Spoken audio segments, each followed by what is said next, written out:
Samara was working. She went to both of Saturday's protests, to the Unite the Kingdom, the right of centre protest, if you like, with all the flags and the Union Jacks and the Red Crosses and all that. And she also went to the Nakba pro-Palestine demonstration. And I went to both, not working. I just went to have a look.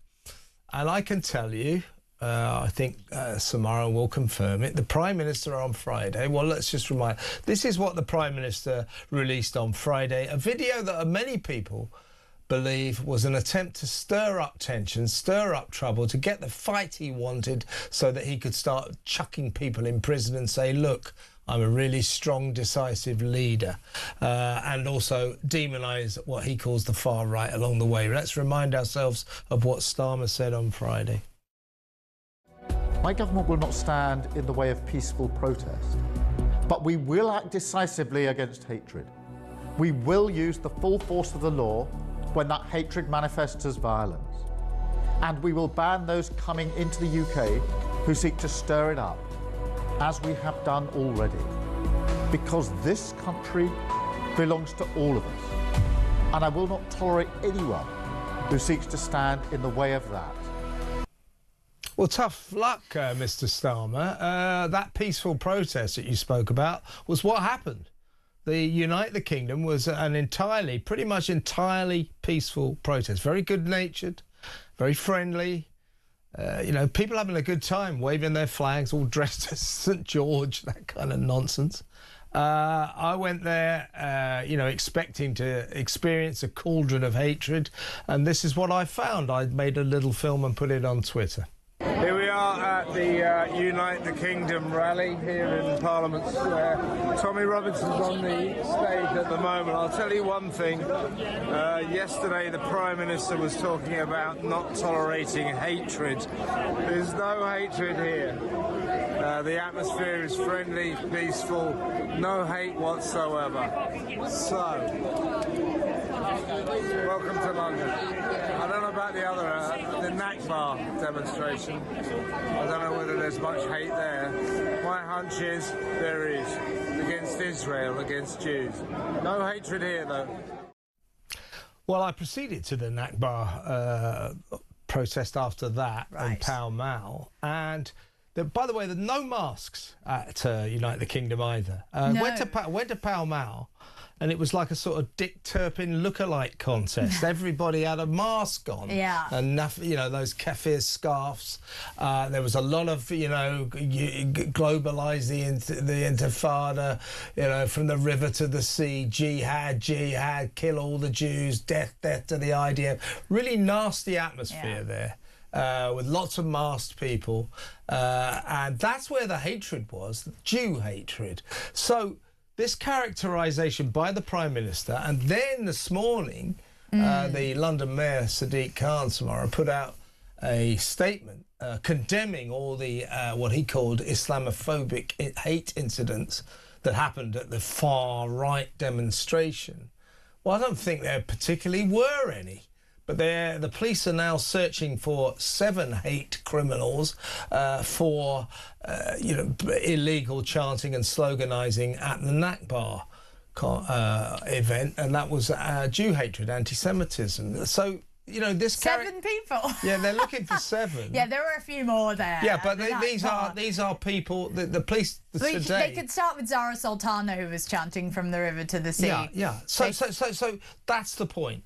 You know, whatever you think about the Unite the Kingdom demonstration, you know, I reject the idea it was purely a Tommy Robinson event. It wasn't purely. He was there, but there were lots of people who didn't even really know who he was. Whatever you think about that, the atmosphere was friendly and good-natured. At Nakba, it was really sinister. Fact. And yet, the Prime Minister and Sadiq Khan are portraying all the hatred at the Unite the Kingdom event, and they're not even mentioning the Nakba event. This is disgusting two-tierism, isn't it? It really is, and that's why I think it's really important that we have our own journalism here at Talk, where we do have boots on the ground. And I can tell you that it is a two-tier justice sort of issue now when you're seeing them try and prosecute those who attended the Unite the Kingdom march, and then not really care about the heavily violent Nakba march that went on alongside that. I mean, let's just show a clip of what they were saying about Tommy Robinson and his supporters. Let's do it.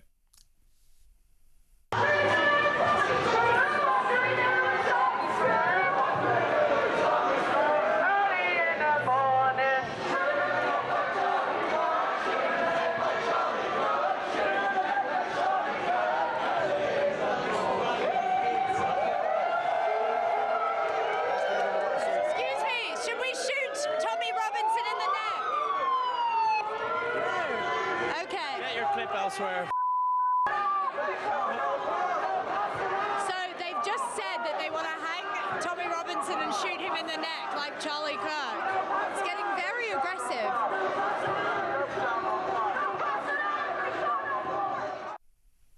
Yeah, it was palpable. So death chance. I mean, it was palpable. I mean, you know, I was quite recognised at the Unite the Kingdom march, and unfortunately I was also recognised at Nakba.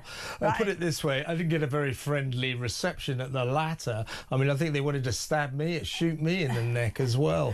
These are really nasty people there. Well, you can clearly see the double standard, and when you think, okay, well, if Tommy Robinson got on stage, or any of those speakers at the rally and said, let's go and shoot all illegals when they step on our doorstep of this country, which is a horrible thing to say. And again, those people, if they said that, should be brought to justice. But they didn't say that. The death chants were only happening on that Nakba pro-Palestine side. And I think you can really see how they get away with just so much. You know, I think people are most enraged by Sadiq Khan coming out and saying this stuff about Islamophobia, for the fact that he has never really come out this strong in support of the Jewish people. He hasn't gone and attended Golders Green where that terrorist attack happened. He didn't go when the Hatzolah ambulance was set on fire. There are no reports of that. Maybe he went with his Range Rover motorcade in the middle of the night.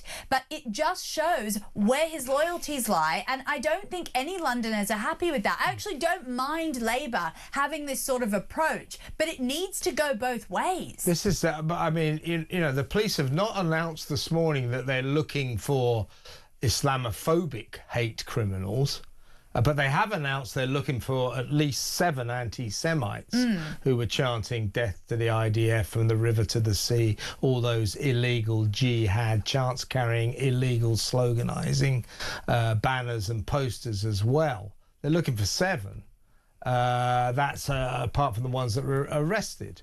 So they haven't announced they're looking for any Islamophobic hate criminals, but they have announced they're looking for some anti-Semitic hate criminals from the Nakba event.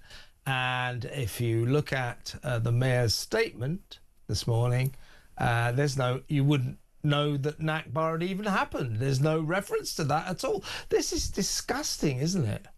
Well, exactly. I mean, Keir Starmer having some sort of mental breakdown over what was going to happen this weekend and acting like it was going to be the end of days for the United Kingdom. And he did. I think there was an agitating factor to the way that he posted that right on the precipice of the march, almost like he wanted people to have to do that. He didn't have to, you know, and I think that, again, if he had come out while they were having all these putrid pro-Palestine protests weekend after weekend with chants and horribleness, and, you know, I would go so far as to say some hate crimes were chanted on pro-Palestine marches, then I would think, oh, okay, Starmer, you're just not happy with, you know, the use of policing and the way that a lot of foreign interference has slipped onto the streets, because there is an element of that. There is an element of both sides being totally indoctrinated online and then going onto the streets and protesting about it.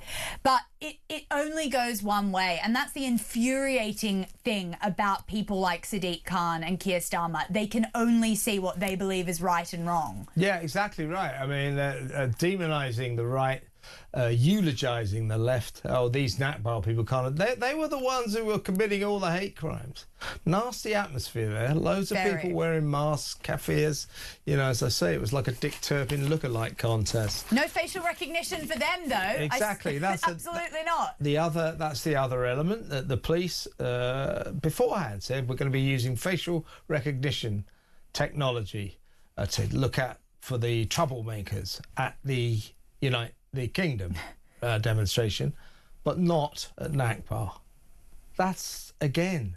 Damn, they could have caught those anti-Semites if they had the facial recognition on the actual dangerous section of the protest. Yeah, I mean, it's just totally two-tier. You know, if you're from the left, you get away almost literally with murder. If you're from the right, they're just down on you like a ton of bricks. But as Samara and I can both tell you, if you went to both of those events on Saturday, as we did, it was a party atmosphere at the United Kingdom. I must admit, I had a good time there. It was good fun and nice. You know, people. I was working, people just enjoying themselves. At Nakba, really sinister atmosphere, really nasty, with lots of death chants. So the great and the good, our political leaders are deliberately characterising this incorrectly. All the hate is with Tommy Robinson and his lot, whereas Nakba was full of love. No, not true. You know, socialist Labour people tend to be slightly illiberal. You know, they're always all for laws, rules, regulations, diktats, you know, ordering us to do that, forcing us to do this. You know, that's what socialists are like. They want to stick their nose into your lives and order you around. But even by socialist standards, this one is a bit beyond the pale, if you ask me. David Lammy wants to send parents to jail if they're not very good at being mums and dads and their kids turn into tearaways. Well, you know, nobody's going to condone bad parenting, but surely it's stretching a bit to send people to jail because they didn't tell their kids off when they did something wrong. Let's talk to Chairman of the Campaign for Real Education, Chris McGovern, former head teacher, of course. Chris, yeah, I mean, I'm all for encouraging parents to be better at it, to keep their tearaway kids in order. And it's lamentable when people turn out to be very, very poor mothers and fathers. Lots of people do. But David Lammy's suggestion that perhaps if you're a bad parent and your kid breaks the law, you should go to jail. I mean, that's pushing it a bit, isn't it? It's pushing it a bit, but I think you're going a bit softer now. The thing is, the problem here, we have to be fair to Lammy, I'm not a great supporter of Lammy, but he's thinking of Southport. If those parents had informed the police there were 3 girls who were slaughtered, you know, I think he's looking at those sort of very serious cases. So I want to be a little bit fair to the government. If it's a very serious case and a repetition of Southport, yeah, by all means send those parents to prison. They're very hard decisions. What we do know, Kevin, is that around the world, the countries which have very successful education systems have maximum parent support and parent involvement. So, you know, you go to places such as Vietnam, Korea, South Korea, that is not North, Japan, China, you have really good parental support, and perhaps in this country we're not getting enough parental support for our kids. And I think what the government are trying to do rightly to say, look, we need to get parents more involved, because legally it's parents who are the first educators of their children. So I've got some sympathy for what Lemmy's trying to do here. Yeah, I just think perhaps it's not the sort of thing you should legislate for. You should certainly encourage parents to be better at it, but sending them to jail I think might be stretching it. However, what has happened to parenting, Chris? I mean, I'm not an expert on the subject. I don't have kids, but I'm often on the tube or I'm in restaurants or just walking around, and there are these, you know, there are a couple of parents or a single parent. They got a couple of kids who are like running around, you know, chucking things at the other passengers, shouting, screaming, causing havoc. And you're sitting there thinking, I don't quite do it, but I will one day. You want to turn around at them and say, will you tell your kid to stop behaving like this? And yet they don't. They just smile at them. And I would say that is a microcosm for the macrocosm of what we're talking about, that somehow or other, millions of parents don't seem to feel it's their job to discipline their children. How has that come about? It didn't used to be the case when I was a kid. Let me tell you a story then, a little story. And I began my teaching career many decades ago now, taught in a big comprehensive school in Yorkshire, 2,000 kids.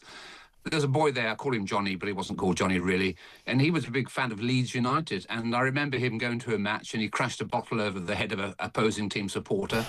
And he got put in, you know, he got banned from going back to Ellen Road, the Leeds ground. Then about 6 months later, I asked him, I was teaching him history on a Friday afternoon. I said, Johnny, what are you doing this weekend? He said, I'm going to the football. I said, no, you're not. You're not. The courts have said you're not allowed to go to the football, Johnny. He said, well, I'm okay because I can go with my dad as long as my dad is there to supervise me. So he went to the football. And on the Monday, I said to Johnny, how'd you get on at the football? Did you get arrested again? He says, no, I didn't. He said, but my dad did. And that's a true story. Now, this is not totally new. Well, that is it, isn't it, Chris? I mean, as I say, you know, this is obviously anecdotal, but I remember as a kid, you know, it doesn't matter, but parents admonishing their kids in public was a kind of generic thing, you know, but whether it was an upper class family, middle or lower class people, parents say, hey, oh, stop annoying people. Why don't parents do that anymore? Yeah, you're right. I mean, I also remember that same school, one Yorkshire dad telling me about this lad I had a few problems with at the time. He said, Mr. McGovern, any problems with him, you stamp on his fingernails. Now, I didn't do that, of course, but it certainly shut the kid up.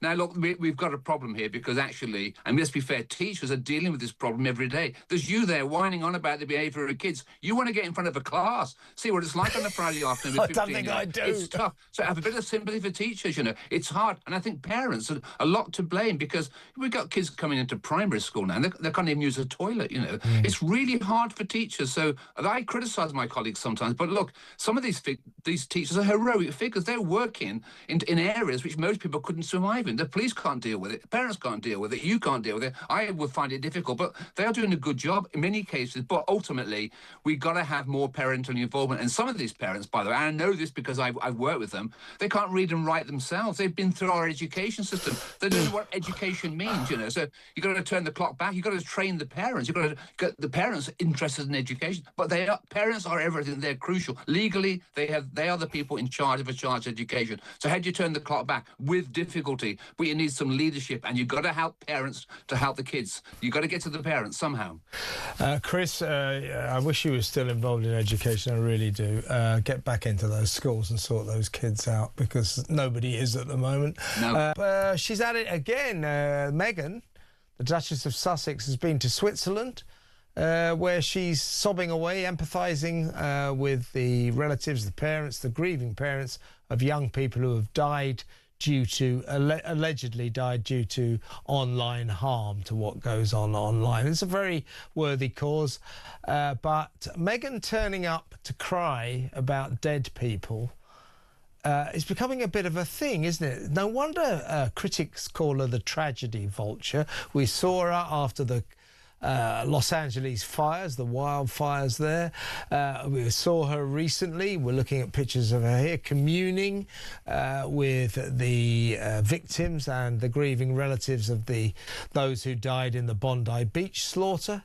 And now she's in Switzerland, communing and Children's Hospital. Buy her clothes. Uvalde, Texas, where she showed up uninvited after a mass shooting at a elementary school with cameras in tow, and there was such an outrage that they were advised not to use that footage in their Netflix series.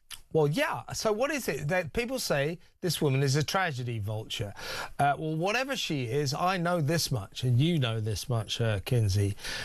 She knows that a photo of her welling up as she talks to the victim or the relative of somebody who died in horrible circumstances, terrorism, online harm, she knows that picture will garner her positive headlines. She's just cashing in on them, isn't she?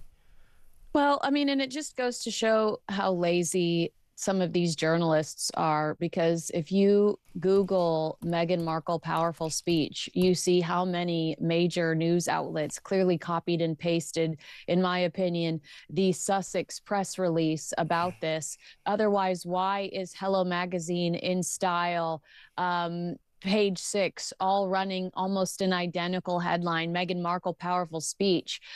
It's lazy journalism. So she's getting her way when she does that. Her team is considering that a win. I'd suggest, if you're a viewer or a listener at home, it should make you more cynical when you see headlines like that, because you realize that somebody's sent a press release to a news organization and the writer is just sitting there and regurgitating what's been said versus reporting anything original or having their own opinion. But yeah, is Meghan Markle the ambassador to do this? Is she the right figure to do this? Hours before this speech, she shared a picture of Lily on social media to generate interest and headlines in her own profile. I think she uses people's suffering. I think she uses people's grief to promote herself, to elevate herself, and to try to change public perception from her toxic brand. I think it's sick. I think, you sent me this headline and I said sicko, and I meant that. Yeah. There's something very selfish and dark about Harry and Meghan's new strategy, which is using the suffering of others to promote their business, to try to promote and change their image. Yeah, I agree with you. It's not right. It just rubs everybody up the wrong way. Talking of the toxicity of the Sussexes, Harry and Meghan, big articles. By the way, my programme, What Just Happened, we were there first, and this is the increasing shunning of the gruesome twosome of the Duke and Duchess of Sussex by the A-list. Many of whom attended their wedding. So, for example, Oprah Winfrey wouldn't be seen dead with them anymore, nor would David and Victoria Beckham. And many people who attended their wedding, big A-list stars, celebrities, now don't want to be seen with them.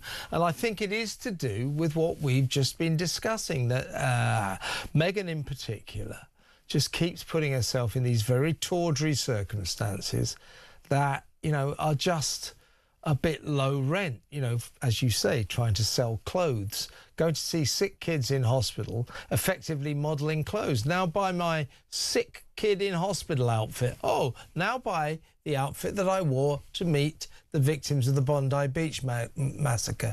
That's low rent behaviour, and the A-listers who once flocked to them don't want to know anymore. I think they flocked to them because they didn't know any better. I think they flocked to them because people have a soft spot in their heart for Harry's mother, and the palace did a great job of painting a picture of Harry that I don't think he truly was or is. I think that the palace worked overtime to reinvent him after he wore a Nazi costume. So interesting to hear his thoughts on Israel, a few years later. But yeah, I think that they're trying to counteract this particular headline with a exclusive to Deadline, which they have presented Deadline, not Variety, who recently had a scathing piece about Meghan Markle, but Deadline, one of their competitors, about a new Netflix project that they have coming out allegedly, because I've seen nothing from them of value post Polo, and Polo certainly wasn't of value, but called No Way Out, the searing true story of men under siege. And it's about the war in Afghanistan. And Deadline says that Matt Charman, he's an Oscar-nominated writer of Bridge of Spies, is writing this adaptation for Netflix. And they say that this is a part of Harry and Meghan's deal under Archwell. First Look deal, which was a decline from their original exclusivity deal. So that's this, I think, piece in Deadline was presented to Deadline to try to counteract this story. But it's also kind of a threat. Harry and Meghan, because they push some of their other alleged upcoming projects in this piece, the wedding date, allegedly, meet me at the lake, allegedly. Yeah. The lake is dried up. The sexy new Polo drama that they want to compete with rivals that they're allegedly working on with Josh Schwartz and Stephanie Savage. It's a threat. They're saying you have to be nice to us because we could cast you in some of these things. We're going to, in our producer roles, we are going to have a sort of power. You're going to need us, in my opinion, is what this is. And they're going to kind of force some of these associations, or they're going to try to in their producing roles. But they've, again, the return on investment has not proven valuable to Netflix, other than a reality show that has been milked dry. The Sussexes have no more access to the British royal family, and I think that the royals will continue to distance themselves. They're not going to be able to recreate the magic of the Harry and Meghan docuseries, and they have not proven through Heart of Invictus, Live to Lead, Polo, or anything else that they're capable of recreating that magic. So yeah, I think that this kind of story is a nothing burger. Yeah, I mean, that's the point. I mean, you know, they announced they're going to make this Afghanistan movie, and you think, well, what happened to Meet Me at the Lake that you announced about 3 years ago? You bought the rights to that best-selling novel, said you're going to make a movie of that. That's all that seems to have happened. You just bought the rights and then didn't do anything. Then suddenly they bought the rights to this book called The Wedding Date, and nothing's happened on that. At all. And then they announce, oh, yeah, we're going to make this film about Afghanistan. Well, shouldn't you make the films that you've already announced before announcing a third movie that, frankly, on past experience, you just won't make? What the hell are they playing at?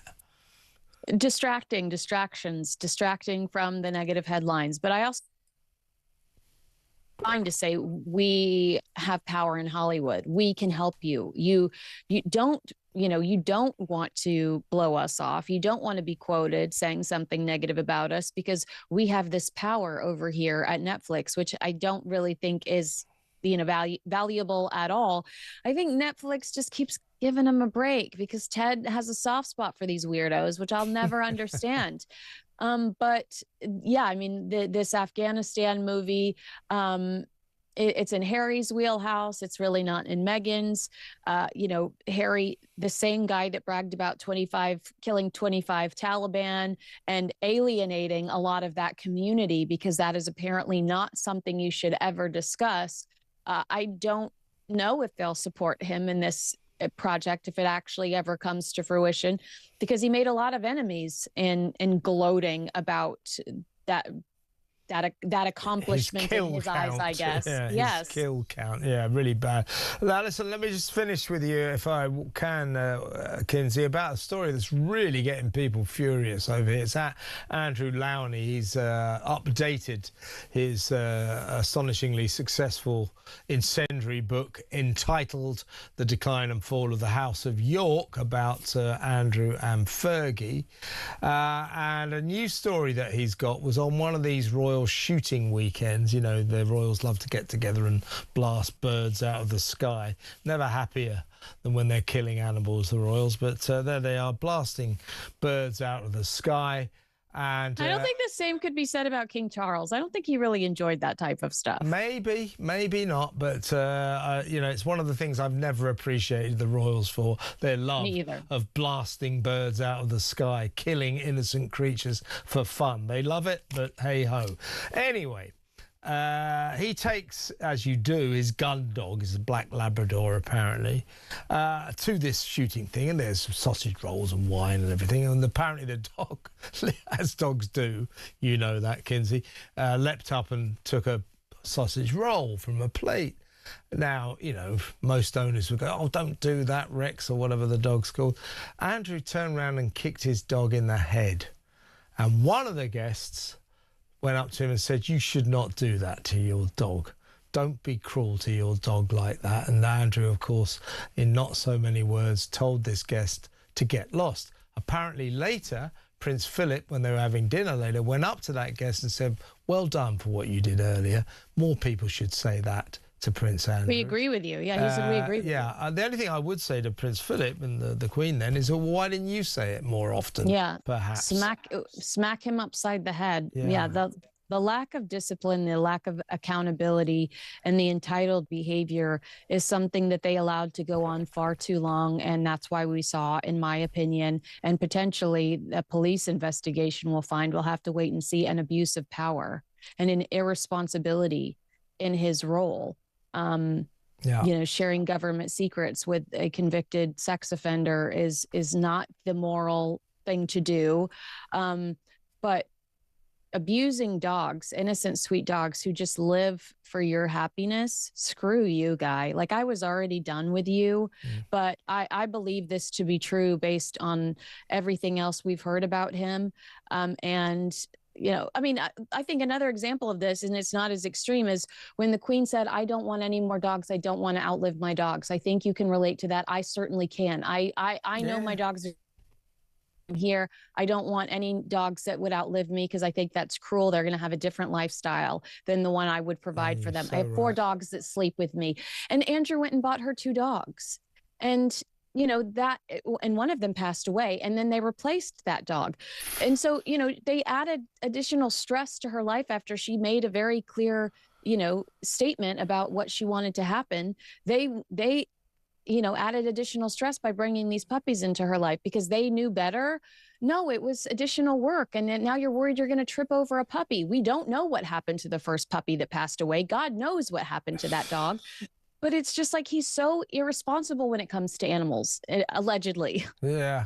Well, I'll tell you one thing, Kinsey, and I think it's pretty much the same in America, but in Britain, we will forgive a man a lot of things, but we will not forgive anyone for kicking their dog in the head.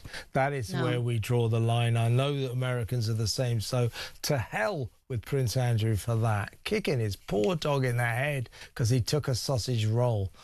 It's a dog. My Edie, my fattest dog, loves nothing more than to grab the pizza out of my hand and haul you-know-what in the opposite direction. And God love her. If you don't understand that about dogs, you don't understand dogs. The new BBC Director General, Matt Britton, former Google man, you know, that rare creature at the BBC, at the state broadcaster, someone who's worked somewhere else. Amazing. Worked for Google around the world for 10 years. But he has the in-tray from hell. How is he going to deal with it? Let's talk to campaign director from Defund the BBC, Rebecca Ryan. Welcome, Rebecca. Hi, Kevin. Well, first up, Scott Mills, the Radio 2 breakfast DJ, the ex-Radio 2 breakfast DJ, is now apparently set to sue the BBC for wrongful dismissal.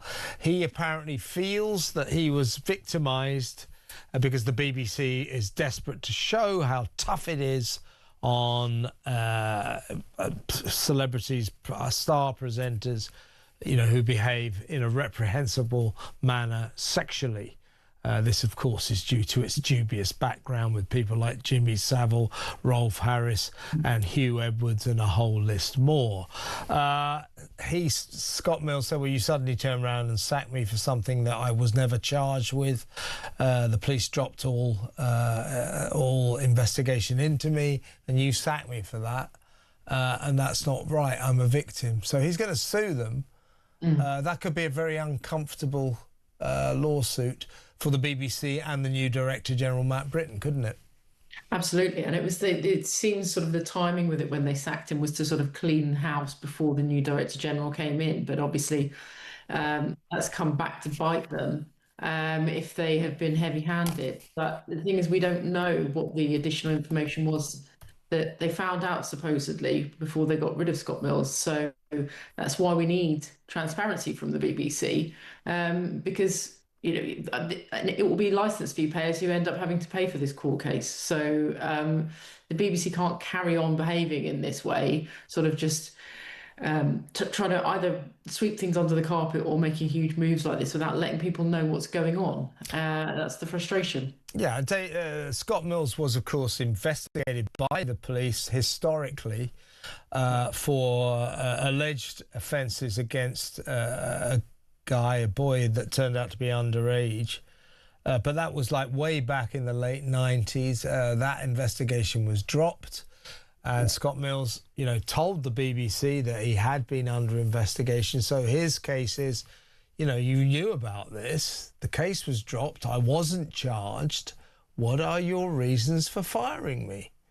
You know, he's got a very good point. If the police investigate and then charge, and then you're prosecuted, then you know why the BBC fired you. But if the police investigate you for something that they decide is not going to result in a conviction, which is what happens, and then the BBC fires you anyway, when charges against you have been dropped, you got a case, and that will be not very comfortable, I think, for Matt Britton and the BBC going forward. Possibly more serious is the former head of news, Fran Unsworth, who was head of news, I think, from 2018 to 2022, has in a podcast said that the BBC has a serious problem with radical extremist politics, particularly from the trans lobby. And she says that when she stood up to the trans lobby and said, look, we have to report the trans issue from both sides, fair and balanced, she says she was effectively fired, that her view that they should take an impartial stance on trans issues resulted in her losing her job.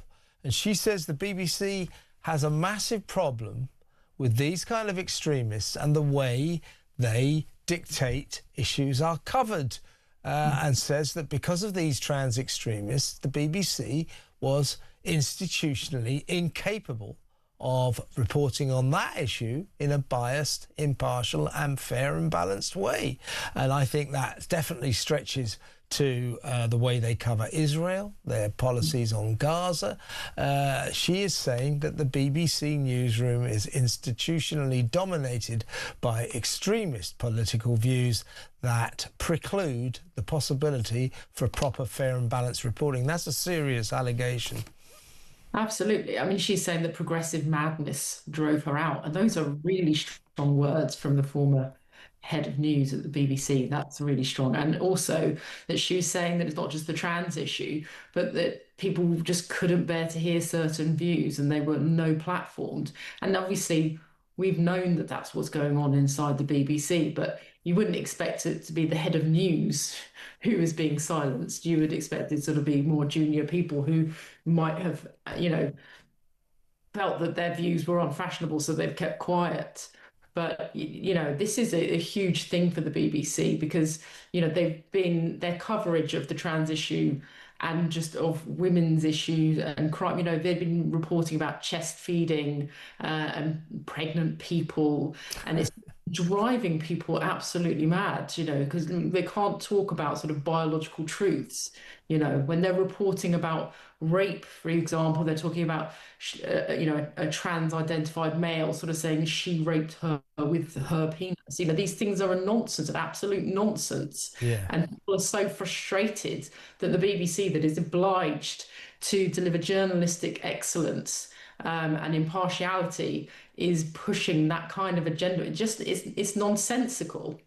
Well, Fran Unsworth, you know, a redoubtable woman, by the way. You know, she doesn't take prisoners, doesn't suffer fools gladly, I can tell you that. But she feels she was bullied out of her job and felt very intimidated by these trans activists at the BBC. Not because she was taking some great anti-trans stance, but she said, when we cover this issue, you know, she was told, you've got to be kind. You've got to be kind to trans people. She said, no. You know, we should neither be kind to them, nor should we be unkind to them. We should take the stories and report them impartially, in an unbalanced, objective way. And for that, she was hounded out of her job. That shows a newsroom that is in big trouble. Absolutely. And this is the thing with the whole trans issue all over the UK and in all different sort of news platforms as well, where it's being reported in one way or the other or debated. You have to be kind. Otherwise, there is a huge amount of very toxic behaviour that comes your way, and people have been deplatformed and cancelled and, you know, been given all sorts of threats. So it is refreshing to know that she was at least trying to make a stand within the BBC, but obviously we now see what happens from the organisation, that, you know, she was not protected in her position, which was literally that we just have to deliver, or the BBC has to deliver on the obligations of the Royal Charter, to deliver journalistic excellence, to talk, you know, truth, to talk both sides of a debate, And she wasn't able to do that, and that's just outrageous. It really is. And if Matt Britton takes the same kind of lackadaisical view of the problems in the BBC newsroom that his predecessor Tim Davie did, then BBC's just going to get worse and worse and worse. Tim Davies, shrugging his shoulders, no, our newsroom is not biased. That was hopelessly inadequate because everybody knows it's not true. So let's hope that the new guy, Matt Britton, confronts the reality of the biased nature of the BBC newsroom. He's really got to get to grips with that. Last question to you, a bit off-piste, but the BBC does do some good work, and Panorama is going to reveal tonight that there are serious problems, apparently, with the Channel 4 show Married at First Sight. This is the totally prurient, unnecessary programme where they put the case that wouldn't marriages be better if two people that had never met each other for the first time at the altar and then became a very happy couple? Wouldn't it be better? Nah, not really. But, once you stop laughing at the absurdity of that proposition, because it's just for prurient, stupid television, voyeuristic television, obviously. But it turns out that according to Panorama, an investigation, at least 2 former female contestants of Married at First Sight have said that around the world that they were sexually assaulted by their new husbands, that there's a sexual assault problem in Married at First Sight. Now, this is one of the most popular programmes in the world. There are 35 versions of it all over the world. It's big here, it's pretty big in the States, massive in Australia. Yeah. Channel 4, thanks to the BBC, are going to have to think about the future of this popular franchise, aren't they? I believe that they are pulling everything to do with it right now. And maybe, perhaps, because of this, we have seen the last of Married at First Sight. If these allegations are true, let's hope we've seen the last of it. I mean, I'm actually a big fan of the show. I like a bit of voyeuristic relationship TV. So it is, like you say, hugely popular. But the thing that has been happening more and more with these series, and I've just been watching the Australian one, is I think that the production team seems to be rather irresponsible in the selection of candidates or selection of people who are taking part in the show. And I think that, if these allegations are true from the UK show, then they've got some massive, massive questions to ask. And fans of the show will be, really, really disappointed to see this news. They really need to get a grip on what's going on and perhaps stop going for such sort of salacious relationship combinations to try and get the viewing figures up and actually be a bit more responsible. Yeah, I suspect that Married at First Sight could be in big trouble generally. Now, down in Bournemouth, that once genteel South Coast resort, it was literally the epitome of the upmarket, genteel, full of decorum South Coast, very reserved, very conservative with a small C. Well, in the past few years, they've got 3 of their big hotels have been turned into asylum seeker hotels. And as a result, in Bournemouth, migrants make up 0.6% of the entire population. But data from last August reveals that in the list of defendants awaiting prosecution for sex offences, a staggering 40% were migrants. You see what I'm coming from? Now, this disproportionate statistic has been brought into worryingly sharp focus by the conviction of a Syrian refugee called Mohammed Abdullah, who has just been found guilty of rape and assault by penetration after forcing his teenage victim, she was only 19, into a portable toilet by Bournemouth Beach. He locked the door and then raped her. He awaits sentence. But this is more of a nightmare for Bournemouth because they have so many migrants living there now, and these migrants are clearly committing a massively disproportionate amount of sex offences. Let's talk to former Met Police Detective Peter Blexley. Peter, the people of Bournemouth, as I said, you'll know this, a once genteel South Coast resort, are living a nightmare because of this. They've got 3 huge migrant hotels, asylum seeker hotels, to the extent that now migrants make up 0.6% of the population, but these are statistics from last August, but then a staggering 40% of the defendants awaiting prosecution for sex offences were asylum seekers, migrants. 0.6% of the population responsible for 40% of the alleged sex offences. And now a new one, this guy Mohammed Abdullah, found guilty of rape and assault after forcing a teenage victim into a portaloo by Bournemouth Beach, locking the door and then raping her. I pity the poor people of Bournemouth. I mean, we have this gives proof to the suspicion, to the fear, Peter, that we in Britain have imported a sex crime epidemic. Yes, tragically we have.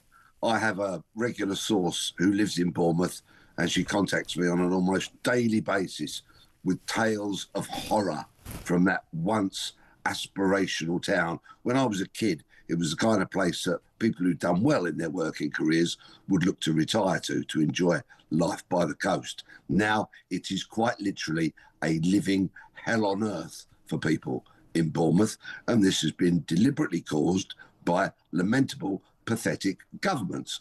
And what does it really tell us? I tell you what it tells us. In so many regards, mass multiculturalism in the UK has failed. Not only has it failed through this plague of rapists, murderers that have been allowed to wash up on British shores. Look at all the news headlines yesterday about high streets, vape shops, nail bars, corner shops, all being barber shops, all being used as fronts for illegal activity, be that people smuggling, money laundering and worse. It's failed, and I could go on with the list. It is absolutely ludicrous. No wonder the fabric of this country is changing for the worst, and the politicians have brought it all upon us all, because none of us, and I mean none of us, voted for any of this. Also, it's astonishing the way Bournemouth has been treated. As you say, as we both agree, as everybody knows, once it was almost dauntingly posh, Bournemouth. It was a very upscale kind of a place, very genteel, the epitome of a sort of coastal, conservative, beautiful town, seaside town. But what you, as a former copper, you try to explain the effect of what happens if you suddenly take a town like Bournemouth and you impose, I think it's about 600, 700, might even be more, young foreign men of sexually active age. They're not allowed to work. They're all milling around in the middle of the town. That is almost instant ruination, isn't it? It certainly is. Just a few weeks ago, my wife and I were there because I was doing my show in Bournemouth. So we had the afternoon to go around the town to have a look at it. We saw groups of these young men gathering together on pavements, in parks, and to watch the way that they leered, that they would bend over almost 90 degrees to be able to see as much of a woman's body as they possibly could, was deeply disturbing. It was foul, it was vile, and it really shouldn't be happening. But of course, they've been imported knowingly, willingly, by successive governments into this country, dumped into these hotels, quite simply ruining once beautiful beach resorts in the UK.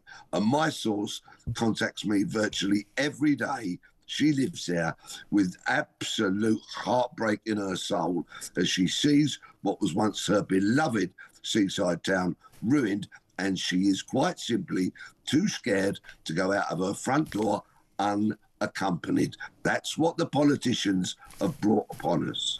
And let's dwell for a second on, as I say, suddenly, I mean, these are big hotels in the middle of, right in the middle of Bournemouth. Each one of them, I think, can take 300-400 residents, and they're all young foreign men. And we need to consider the difference in our culture and the cultures that they come from. They come from predominantly countries where young men are not allowed to look upon women, where women are covered head to foot. You can't even see their ankles or their wrists.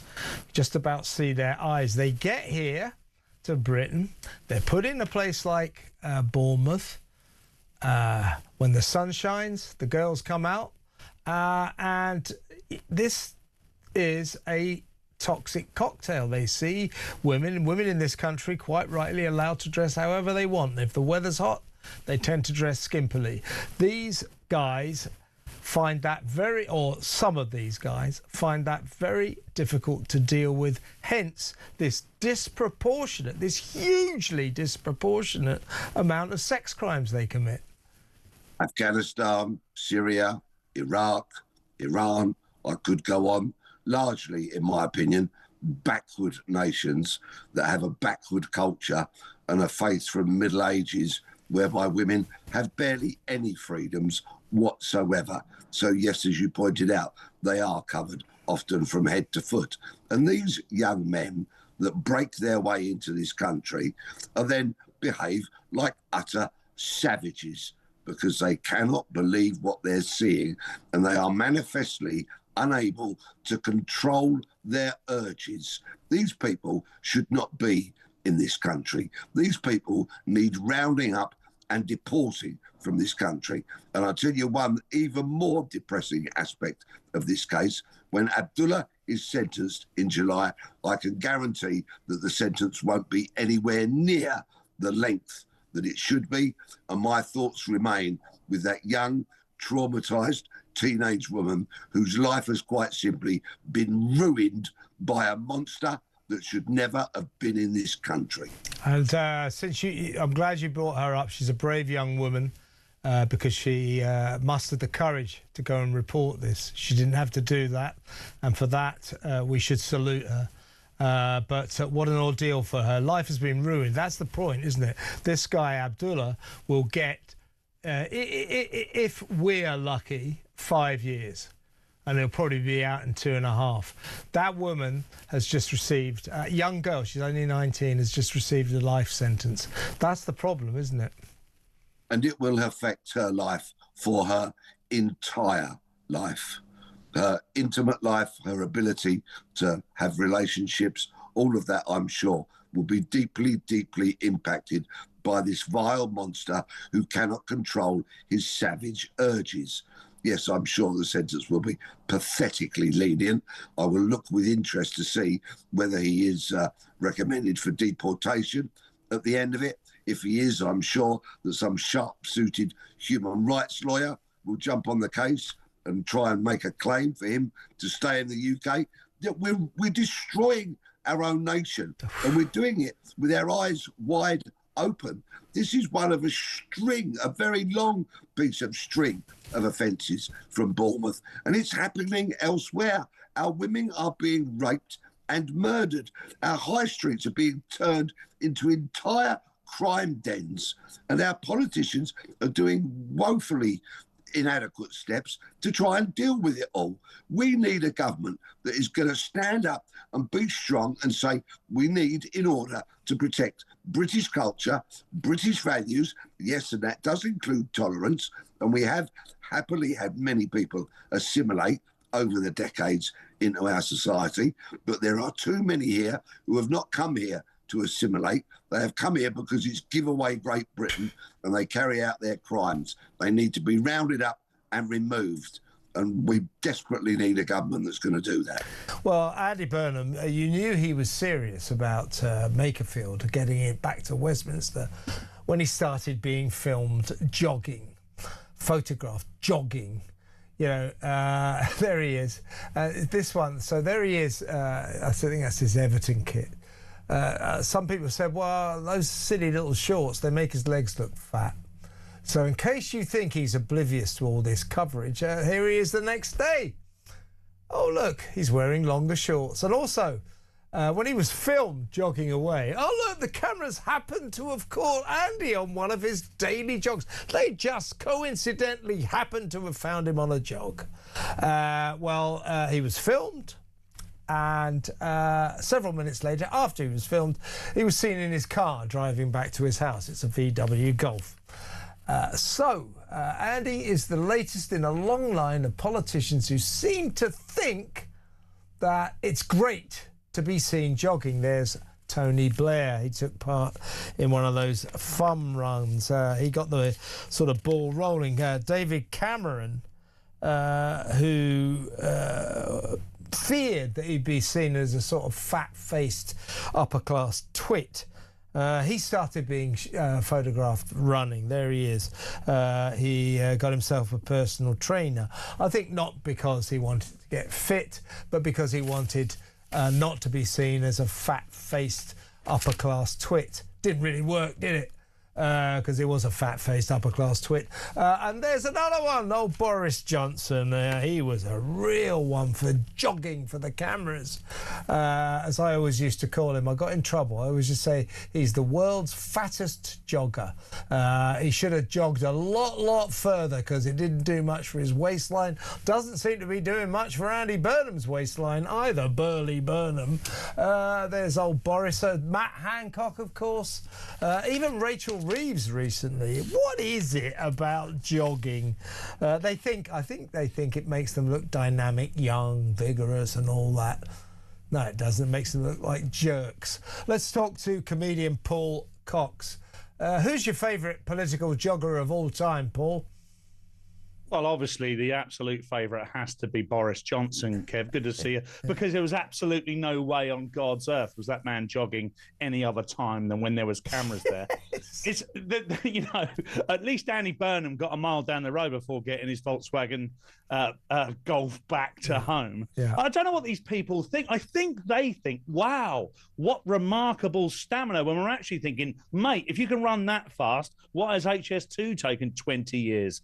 I don't know what's going through their head. And the banana benders, Kev, there's no need for that. That's some sort of hate crime when Andy Burnham comes out in shorts that are like Maradona from 1986. No one needs to see any of that going on. Yeah, and he was criticised, as I say, in case you fall for the fact he's unbothered by any of this, he just happens to be filmed while he's out running. In case you think he's not aware of all this, there he is the next day after being criticised for his short shorts, showing off his rather plump legs. There he is in knee-length shorts. Proving he's very, very aware of the cameras. As you say, it was remarkable, wasn't it? When Boris Johnson, was Prime Minister, when he was Foreign Secretary, London Mayor, it's remarkable, wasn't it? How often the cameras happened to be on hand as he jogged round a corner. Real happy coincidence for him, right? Yeah, exactly. I mean, it's been a while since I went jogging, Kev. No need to make jokes. But... there never ever was a camera when I did it. I wish there had, so at least I had some photographic evidence. And we didn't need to know that Boris Johnson was full of vigour. Half of North London was populated with his children. We knew that he was in half decent shape. Yeah. I mean, the first Prime Minister we've ever had who was the father of an indeterminate number of children. We were never quite sure how many. It was like a medieval king, wasn't he? Medieval king, jogging, though. And they also studiously always wore, very eccentric kit, swimming trunks and things like that. It's all very, very studied, though, isn't it? Very unnatural, just for the cameras. But they don't seem to realise that we realise that. Yeah, isn't it fascinating, though? Because obviously the vast majority of us have this conversation after every time we see one of these, photo opportunities, camera opportunities. But how does that not get back to their advisors? They must still think, well, there must be evidence that it still cuts through. I don't know who these people are. I mean, there must be a cohort, a cadre of people out there who think, do you know what? I was going to vote reform, but now it's Andy Burnham. Look at him in that Everton top. Who is thinking it? Why is it changing anyone's mind? Exactly right. Now, we've got to hand it to Matt Hancock. He really went the extra mile. Do you remember when he was Health Secretary, he was mysteriously caught on camera, God knows how they found him, running through St James's Park in central London, leaping. I remember he leapt over this fence, very athletic, and then fell to the ground to do athletic press-ups. Wow, what a man. Now that is masculine, isn't it? That's macho. I mean, no one jogs in St James's Park. I mean, I don't want to make this London-centric, by the way. Many of our viewers and listeners are not in London, but St James's Park is just jam-packed with tourists having a wander around, going to Buckingham Palace. You don't go jogging in St James's Park. And no one jumps over fences in St James's Park and then proceeds it, or, afterwards does 100 press-ups. I mean, and what does it benefit? I mean, it obviously worked for Matt Hancock. He got himself a new girlfriend, so perhaps it does work. Yeah, but perhaps they should put up warning signs in St James Park. Warning, attention-seeking, disastrous health secretaries at large, jogging. Old Ed Miliband had a go at it once, apparently, when, I don't remember this, but when he was Labour leader, or vying to be Labour leader, he was advised to go the jogging route, and he put on these baggy old tracksuit bottoms and some scruffy T-shirt, and was such a bad jogger that Labour decided not to use it. And somebody said he looked like a kid who hated sports at school. That's brilliant. Ed Miliband can't do anything well, can he? Bless him. Not much of an eater, not much of a jogger. It is strange, though. As soon as I saw the jogging pictures of Andy Burnham, I said, he's serious. He wants to get voted in. What we should do, all the people at Makerfield should go to the polls, vote for Robert Kenyon, the Reform UK people, and when asked, why didn't you vote for Andy Burnham, they say, because we hate joggers. That would put a pay to all of this nonsense. Exactly. That would stop a generation of political joggers. Please stop doing this to us. Stop kidding yourselves. When we see you jog, we don't think, right, we must vote for this person, this brilliant person. Absolute idiots, these people. Speaking as outsiders, what do Westminster politicians think of the human race, you reckon? Well, look, this is such a good point, because they don't ever feel connected. Absolutely not. I will say this, and this is not a party political broadcast for Reform, and I'm not swearing any allegiance here, but I watched the videos that came out today. Yeah. And Kenyon's video for Reform, he literally looks like a normal bloke and sounds like a normal bloke. And I think maybe that might, because we're so used to this paradigm of these people, I watched it and thought, this guy's never going to cut through, because he is so normal. He's like such a regular guy. I think he'll cut through for that reason. Yeah, quite the opposite. Absolutely. I think because of that, he will cut through tremendously. I mean, Andy, he's not going to be on any sort of impromptu running. He's running a business. He's an actual plumber. Yeah, he's got work to do. He's got work to do. So, running his own business. Power to them. Absolutely right. Well, let's talk about Married at First Sight. It's a dubious format that allegedly has led to 3 male contestants, the husbands, if you like,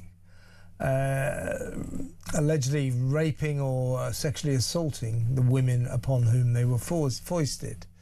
At the very least, this programme seems to take the serious institution of marriage incredibly unseriously. Let's talk to the Chief Executive of Christian Concern, Andrea Williams. Hello, Andrea. As a Christian, are you concerned by Married at First Sight? Yes, not just by Married at First Sight. Perhaps Married at First Sight is, in fact, the symptom of a culture that's forgotten the importance of marriage, the seriousness, the sacramental, covenantal bond that is marriage, this lifelong union, which in many ways we've not honoured at the heart of our society. It has a civilizational impact, really, how we view marriage in a culture and in a nation.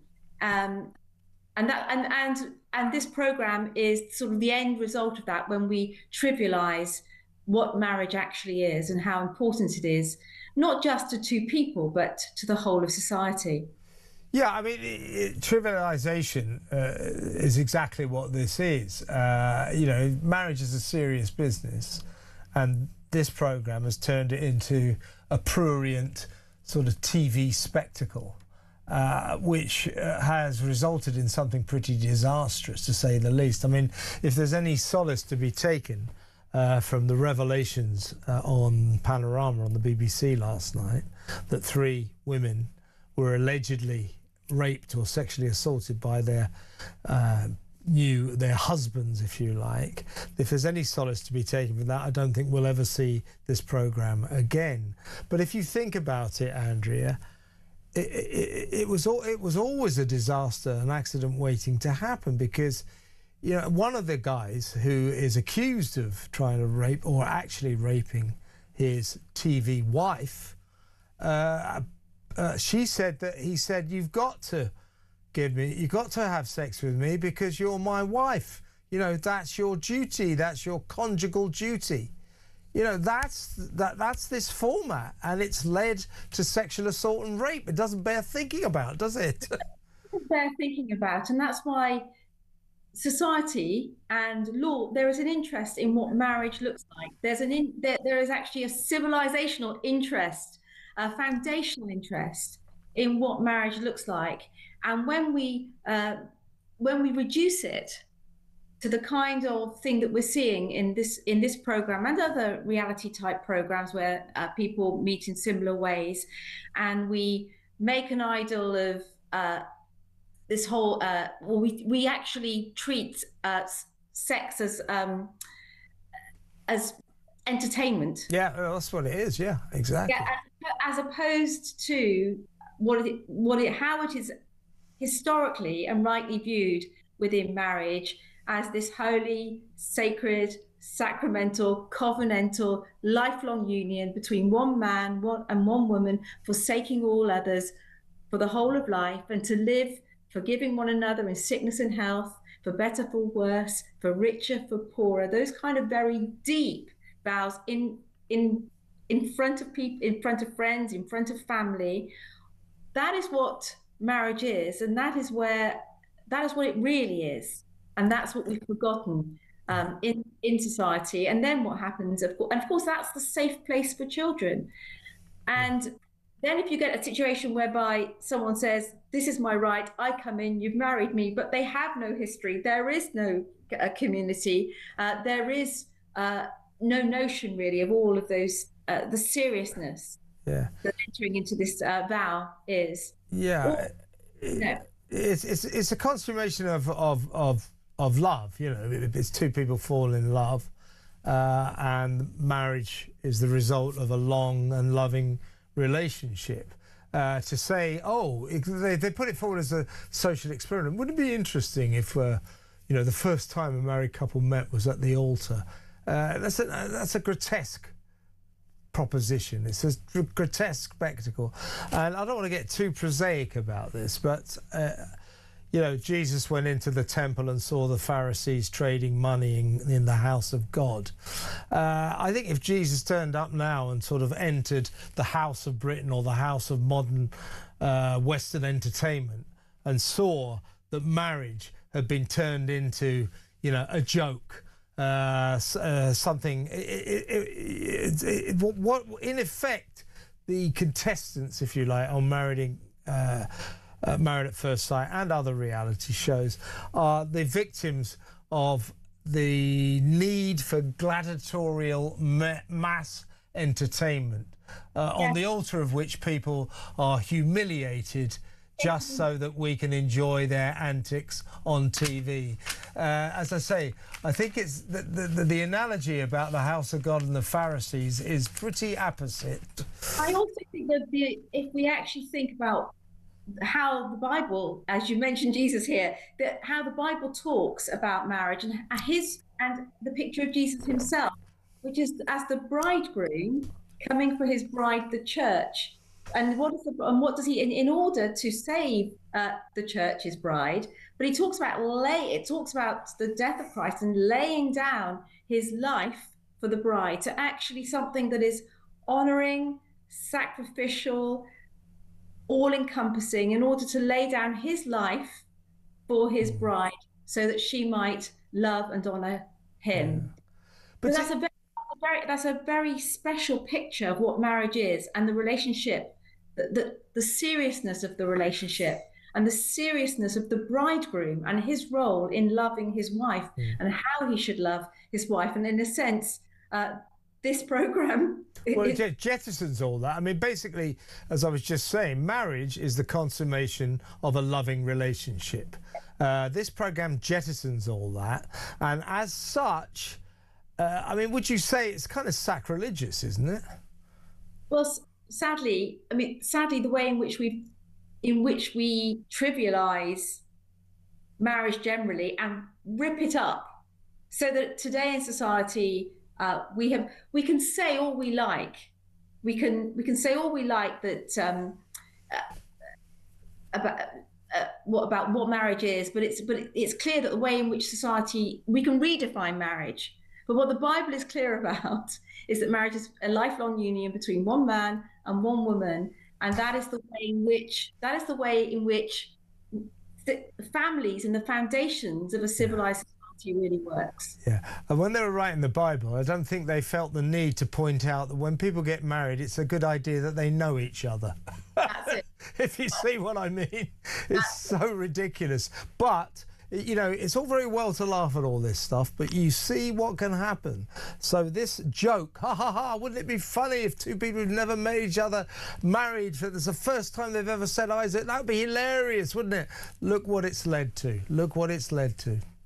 And I think it doesn't make us well as those that are viewing this kind of program overall, what it is that we're watching, what it is that we're seeing, the kind of tension and hurt and harm that's occurring in front of our eyes, that can't be good for the soul of the viewers. It can't be good for the well-being of those that are watching and for what it is that they're looking at.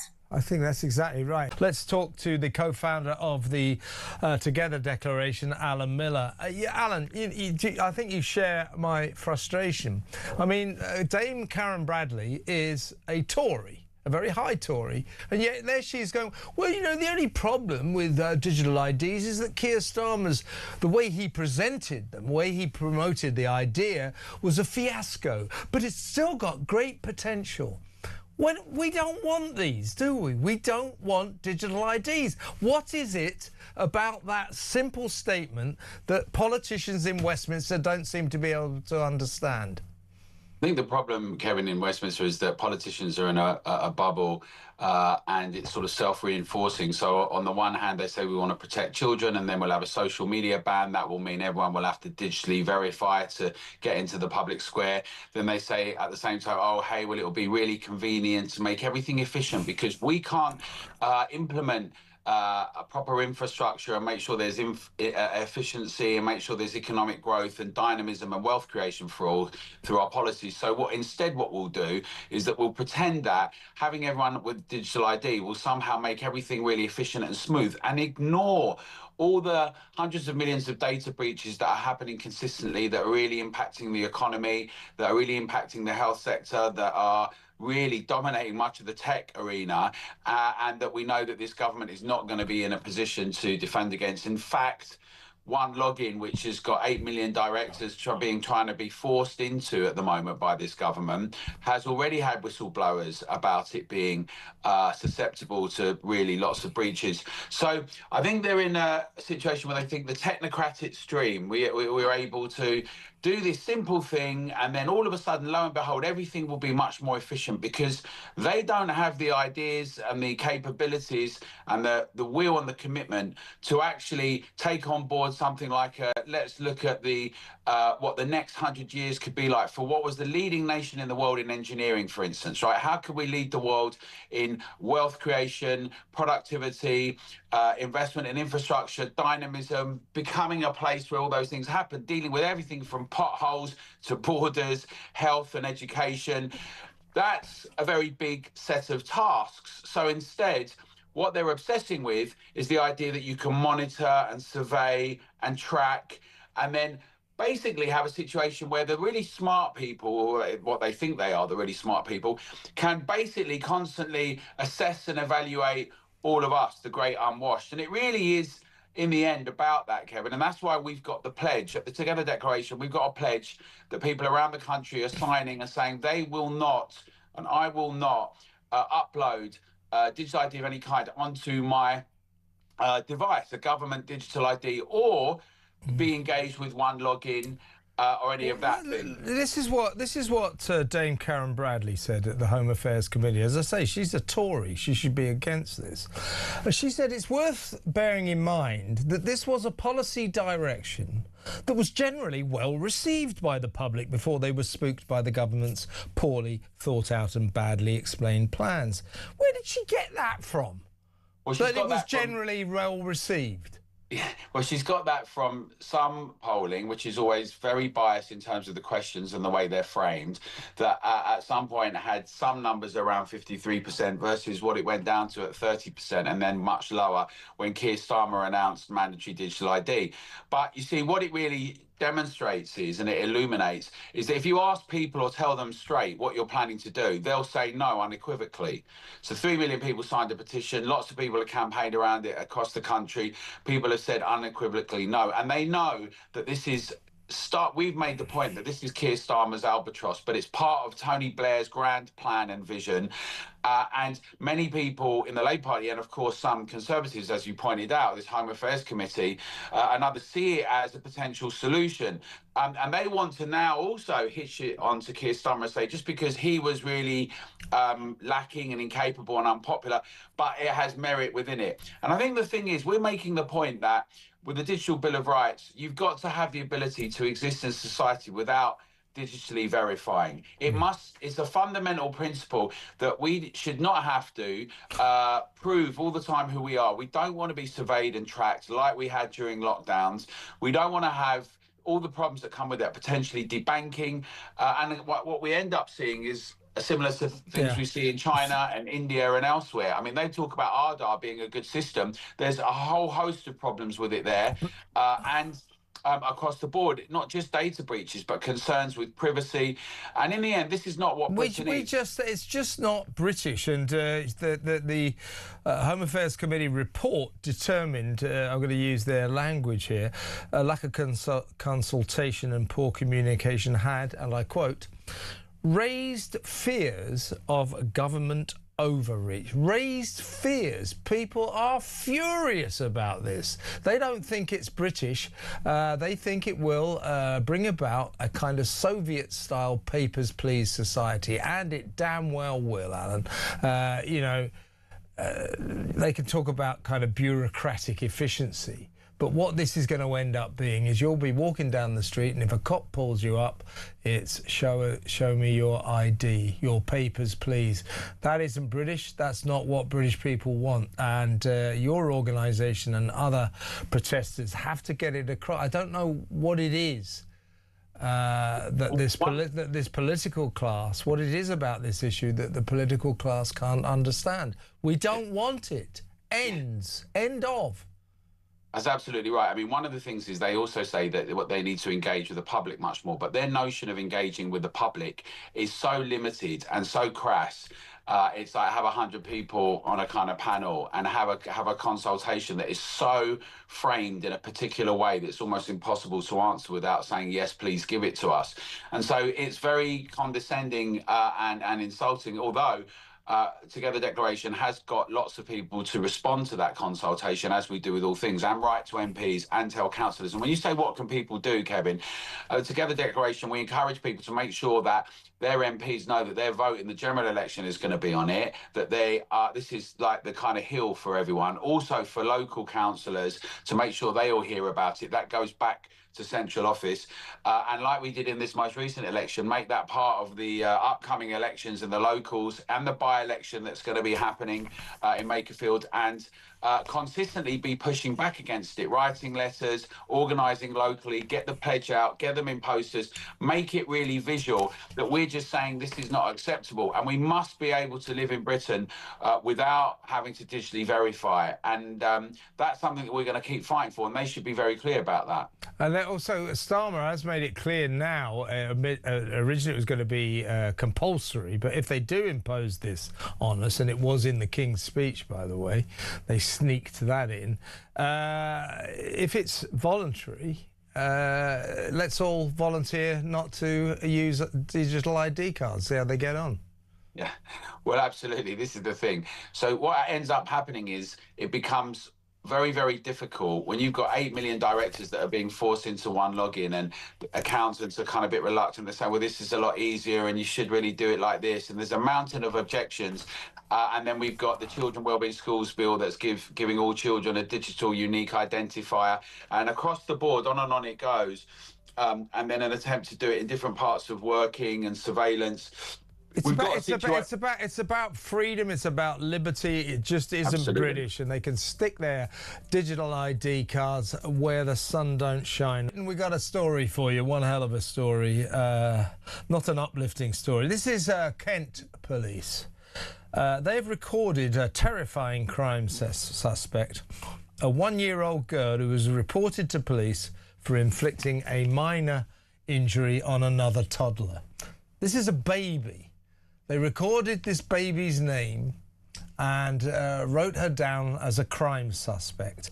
Now, this shocking fact emerged as a result of a Freedom of Information request to Kent Police, as a response to which they were forced to reveal that from January 2023 to December 2025, so just gone, they investigated, these ridiculous rozzers, investigated 683 youngsters under the age of 9.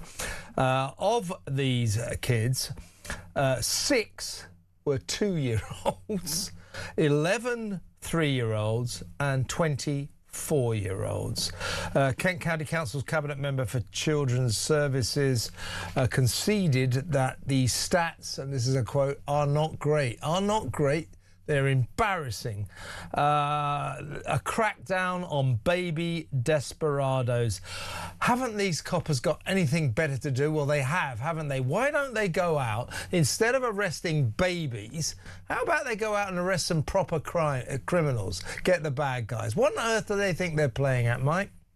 Well, it's just crazy, isn't it, Kevin? And what's the impact on these children's lives? You know, later on in life, somebody will do this search and they'll their name will come up, and it's just it's ridiculous, isn't it? It's obviously that you know, the kids have been lying in in a place together. One's moved their arm and hurt the other one, and the parents have complained, but there's just literally no common sense. This is the problem today. Everything is computer says no, you know. So this is recorded. It's ridiculous, and every minute that this matter is recorded is time that the police are not out there catching robbers, rapists, you know, robbers and whatever else. It's just utterly ridiculous. Yeah, and what they will do, if you got in touch with Kent Police and you said, what on earth are you playing at? They'd say, oh, well, it's police regulations, we have to write all this down. No, you don't. Not in a sane world. It's a bloody baby. 1-year-old girl, and you're recording that as a crime. That 1-year-old baby girl was recorded as a crime suspect. I mean, come on. What I mean, who on what planet is that not utterly insane and an egregious waste of police time? Well, it's on Planet Woke, isn't it, where all these things happen? We're not on Planet Woke, are we, Kev? Me and you are not on that planet. No. we don't understand that planet. But what you've got to imagine is the people who write these things down, they think they're doing the right thing, you know, and they write it down. And what happens is it's like checks on people. Rather than checking on Ian Huntley, who murdered 2 girls, they do a DBS check on everybody who's got children, and the children live with them. And so that's it's all this a safeguarding thing. They think they're doing the right thing. They can justify themselves. And the net result is all this time is wasted and real criminals get away with it because of nonsense like this. Yeah, so this Cabinet Member for Children's Services in Kent County Council, a guy called Councillor Paul Webb, he admitted the findings are not great. It's not clear what he meant by that. I hope he meant it's not great that coppers are wasting their time on little children. He might have meant that it's bad news that 683 kids under the age of 9 found themselves as crime suspects. But they shouldn't be crime suspects, should they? Chief Superintendent Rob Marsh, head of Kent Police's Strategic Prevention Command. What the hell is that? What is that? What does that mean? A lot of old rubbish. Yeah. Rubbish. Well, anyway, the head of Kent Police's Strategic Prevention Command, Rob Marsh, said, "We can receive reports of crimes by children from various sources, including from victims, family members or schools of other agents." Hey, Chief Superintendent Rob Marsh, head of Strategic Prevention Command, there is no such thing as a victim of a crime by a 1-year-old baby girl. There is no such thing as a victim of a 1-year-old baby. That's absurd. Kevin, you can hear him saying it in a Keir Starmer voice, can't you? Yeah. That zippy voice. We have to report every crime. These are the sort of boring individuals which have taken over our nation and will just do whatever the process. Remember, Keir Starmer says all the time, the process. And there's not, when the process is there is no common sense whatsoever. When I was a PC, people would come and report the most stupid things, you know, Martian attacked me with a ray gun. Okay, mate, thanks a lot. We're on it. But now the process says you must, so somebody will spend 2 hours writing that old rubbish. And do you know what? The other dangerous factor is targets, because somebody will say, look, we had a crime and we had a suspect and we solved it because we know who did that wicked thing. The fact that both people are 1 year old is of no consequence, because on those Home Office statistics, that crime was solved. Look, here's exactly a last point on this. As I say, altogether in this 3-year period or so, a 2-year period, 683 kids under the age of 9 were named as crime suspects by Kent Police. Well, shouldn't you? I mean, now and again, you will get a very serious... Yeah, a Jamie Bulger's type incident where a kid of 8 years old or 9 years old does have to be taken very seriously by police. But that's going to happen once in a blue moon. Generally speaking, if somebody comes in and reports a crime by an 8-year-old, wouldn't a sensible copper say, thanks very much, but we've got better things to do than investigate 8-year-olds? And yet they're obviously taking this nonsense seriously. It does make you wonder where the police are heading in this, doesn't it? A sensible officer would, Kevin, but they're driven, as I say, by process. Everything is about the rules and regulations now, the Home Office statistics. It's not about providing a good service and helping people and catching real thieves. That and robbers and rapists and whatever else, that's the issue with the world today. Well, she's really been and gone and done it now. I thought this huge photo album selection of their wedding day 8 years ago. It's their 8th wedding anniversary today, posted by Meghan on Instagram. I thought it was extraordinary. I mean, there's this sort of copious selection of, you know, very compelling photographs of that wedding, never seen before. You know, we learned, you know, there's old Elton John, the hired musical hand, tink-tonking as the congregation dance. We see, I'm not sure I particularly want to see Meghan and Harry suction kissing, but we got to see it, lots of them dancing. One tiny picture of the back of the King's head, because of course the King walked Meghan down the aisle in the absence of her own father, or indeed the absence of her entire family except for her mother, because she's estranged from them. Little picture of the King, and no pictures of any other members of the British royal family. Every single one of them censored out by this woman. I mean, that is a flat-out statement. Never mind, you know, implying. That is a flat-out statement that this woman, Meghan Markle, absolutely hates the British royal family. Simple as that. I agree with you completely. In fact, I think she's done it obviously deliberately to make them unhappy. You know, this is quite a difficult time because Harry wants to go back to the UK. She doesn't want to. So she's trying to do things as nasty as possible so that they won't let her come in or do things. And I'd be delighted if she doesn't. I mean, it is absolutely revolting. She was trying to make the most horrible sight you could see for it. You know, to be at the royal family, the British royal family, and to show all this is just beyond disgusting. It's just awful.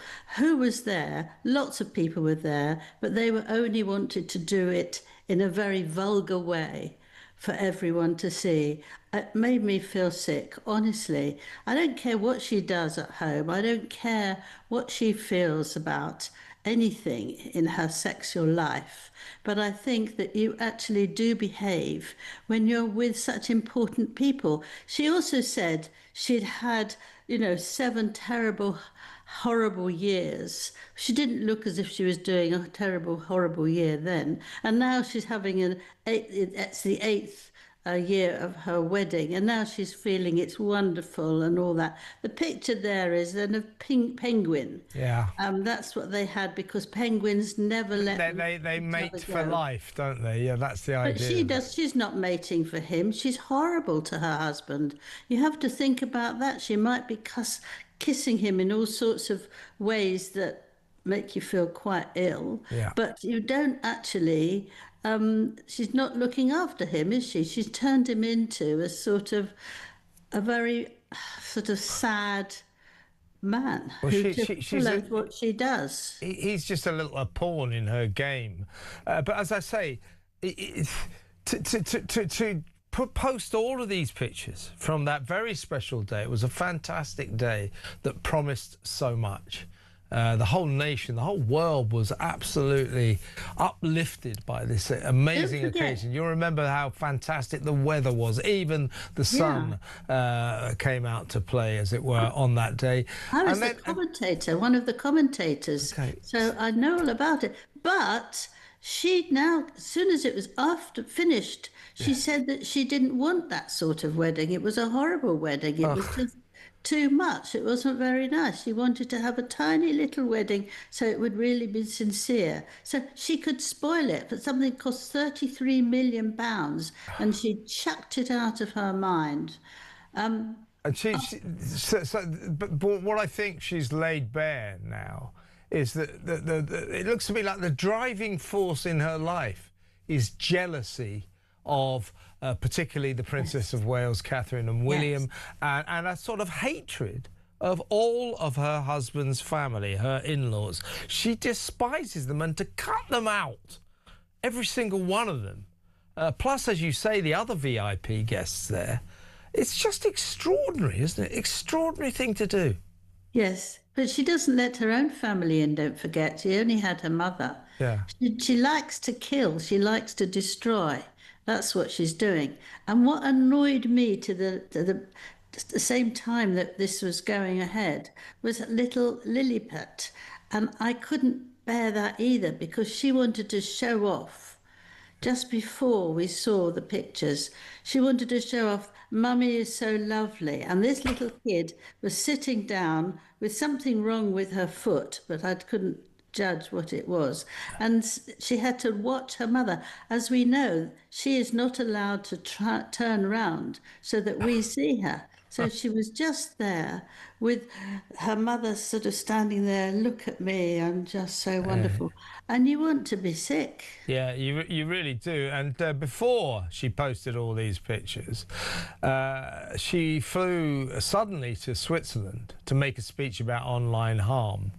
It's their big hobby horse, her and Harry. I'm not sure what they've actually ever practically done to help children, the victims of online harm. They made a few speeches, a few photo ops, but in terms of actually practically doing anything, I don't think either of them done anything. Anyway, she flies to Switzerland to make this speech. And before that, she said, online harm, children online, it's so bad. Before that, there she is in her expensive wardrobe full of all her designer clothes with Lilibet kneeling down before her, and she posts that on Instagram. So she puts her own kid online before flying to Switzerland to talk about the evils of online harm to children. The Daily Mail's headline on it, quite accurately I would suggest, was breathtaking hypocrisy. Yes. Well, we've seen everything they try to do is hypocritical. And this one was awful because it's a small child. She's 4 years old. It must be very difficult for her. You never see her going out with friends. You never see her actually having fun. She's got to follow everything, and it's got to make sure that mummy's okay. You know, I mean, it's not a way to bring up children, and not to let them meet their own families apart from one grandma. And so that doesn't make any sense. They're just terrible liars. But what did make me laugh, and I was quite pleased, there was almost no one there. Oh yeah, no, yeah, that's right. She made this speech outside. There was no one there, and somebody said, no, there's a little crowd over to the left of us. It was a bunch of people waiting in a bus stop. It's true. It's true. She made that speech to an abyss of nobody. You're absolutely right. And of course, that was a tit-for-tat publicity event for her, because she was responding to Princess Catherine's amazingly successful, triumphant trip to Italy. So that really made Meghan jealous. She had more than 3,000 to 4,000 people, Catherine did. Meghan had a bus queue. We'll leave that one hanging there.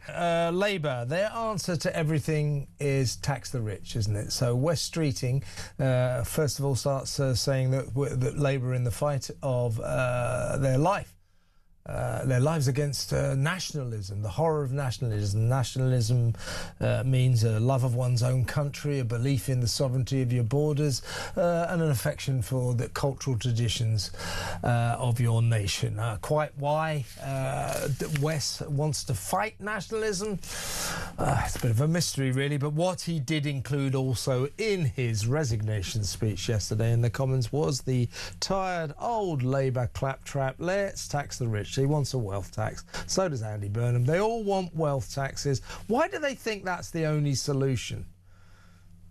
Because they're drastically unoriginal, to be honest with you, Kevin. They think they can just pull this lever and suddenly all of Britain's financial problems will be solved. The NHS will be fully funded. There'll be enough money to send abroad on foreign aid projects. There'll be enough money to pay every public sector worker, even more money than they already earn. This is the one-stop solution for them all. But interestingly, Streeting hasn't called for a direct wealth tax. What he's called for is a so-called wealth tax that works, which made me laugh when I heard it. And it's basically the equalisation of capital gains tax with income tax. Now, to break that down slightly, what he essentially wants to do is he wants to have capital gains tax rates equalised with income tax, so 20%, 40%, 45%, and so on and so on.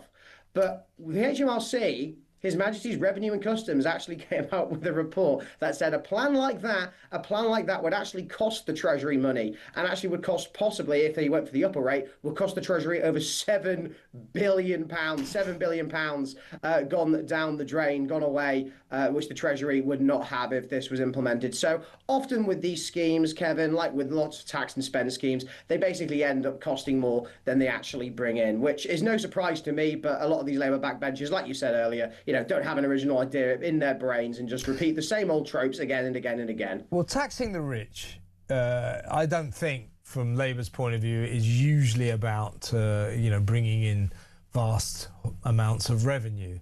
It's a social thing, isn't it? It's a class warfare thing. It's what they stand for. So they say wealth tax, tax the rich, because Labour supporters love that, Labour Party members love that. But actually, as a matter of fact, as a way of raising the kind of income tax revenue that this nation needs, taxing the rich, it's just a drop in the ocean, really, isn't it?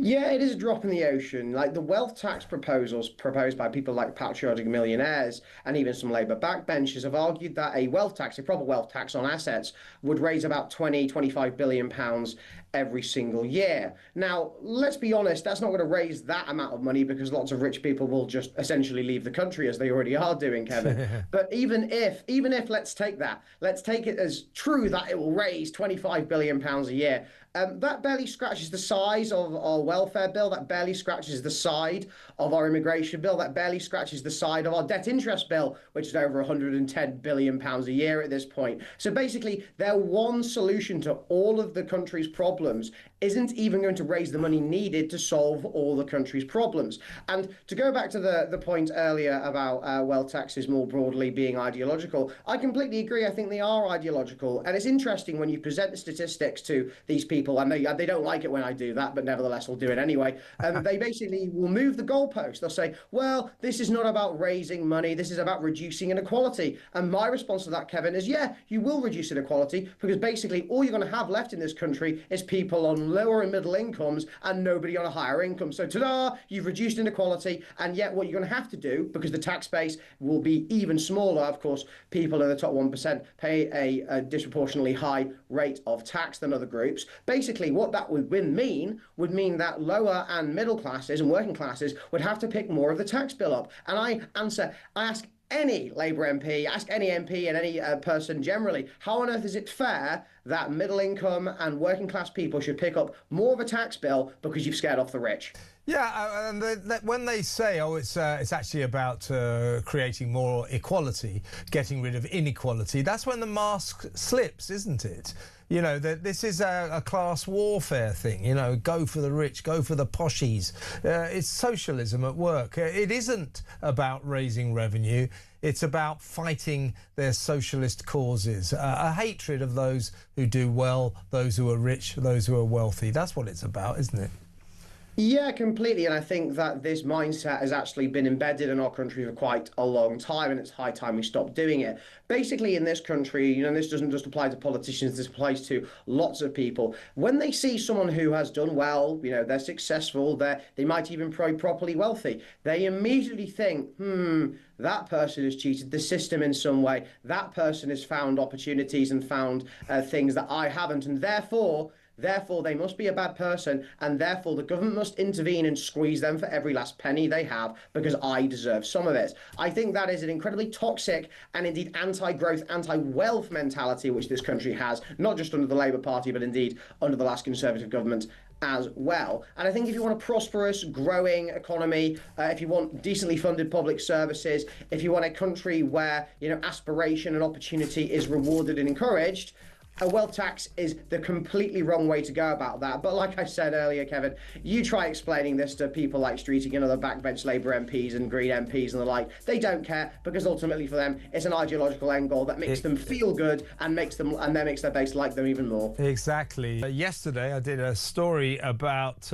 poor Bournemouth, where 0.6% of the population are migrants, but according to statistics from last August, that 0.6% of migrants were responsible for 40% of the pending sex crime prosecutions in poor Bournemouth. Bournemouth has changed beyond recognition ever since the Home Office imposed on the people there 3 massive asylum seeker hotels.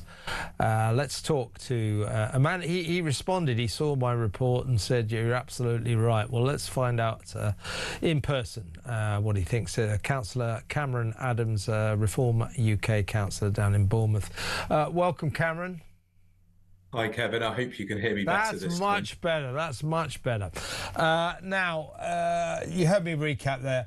Tell me, ever since you've had these 3 migrant hotels with hundreds and hundreds of young male foreigners, asylum seekers, billeted, foisted upon you, tell us, what's that been, 3 years, something like that? How has that changed Bournemouth?